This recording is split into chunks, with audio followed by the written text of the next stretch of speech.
Early hockey pucks were made of wood, but for informal games, even objects like stones would suffice. Eventually, rubber became the puck material of choice. The modern puck is 3 inches wide by 1 inch thick. Pucks are usually frozen before games to reduce their bounce on the ice.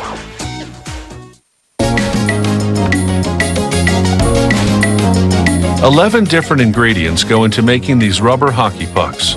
The recipe begins with natural rubber. 2 types of oil make the rubber durable. Certain minerals act as curing agents and anti-aging agents. And a form of coal dust called carbon black serves as a filler. Workers feed the ingredients into a preliminary mixer. First, the slabs of natural rubber. Then, antioxidants to lengthen the rubber's lifespan. Then, one type of oil to help blend in the dry chemicals. Then another type to refine the rubber's rigidity level. Then additives such as calcium carbonate and sulfur to help cure the rubber during the molding process. And finally, the carbon black filler.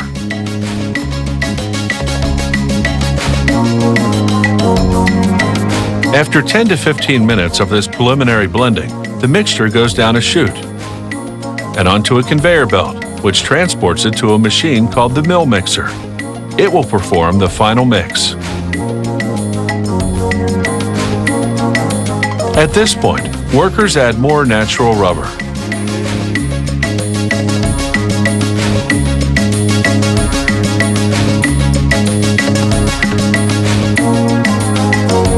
Then they add another harder rubber that will make the hockey pucks more resilient. The recipe is formulated to produce a very hard rubber, one that can stand up to the rigors of repeated blows from a hockey stick. It's critical that the ingredients blend evenly. That's why workers continually cut the rubber while it's mixing.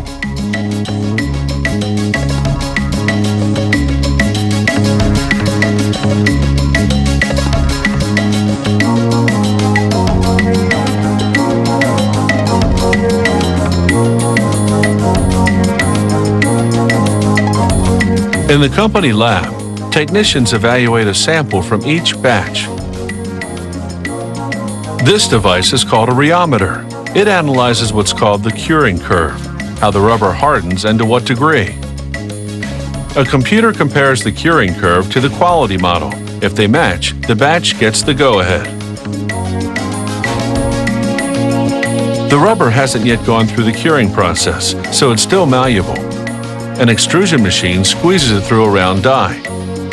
This produces logs about 40 inches long and 3 inches wide, the exact diameter of the hockey puck.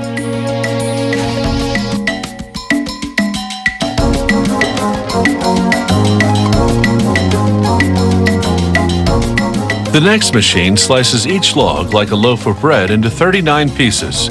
Each piece is 1.1 inches thick. These pieces are called preforms because at this stage, they're not quite fully formed pucks. Workers put them into compression molds that look like giant muffin pans.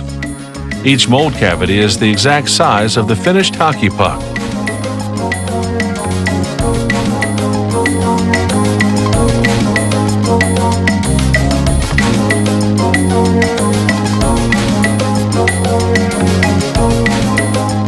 A cover goes on.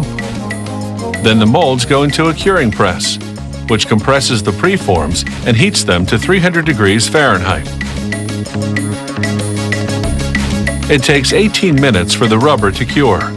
The preforms come out as hockey pucks, rock hard and 1/8 of an inch thinner than before.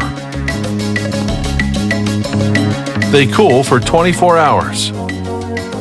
During the compression phase, excess rubber oozed out and stuck to the pucks, so workers run each and every puck manually through a trimming machine.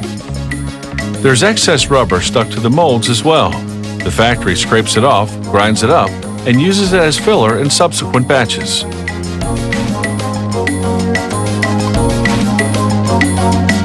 The mold embedded a dimple pattern on the puck's edge. This texture creates friction between the puck and hockey stick. The more friction, the better stick handling, and the greater control the players have.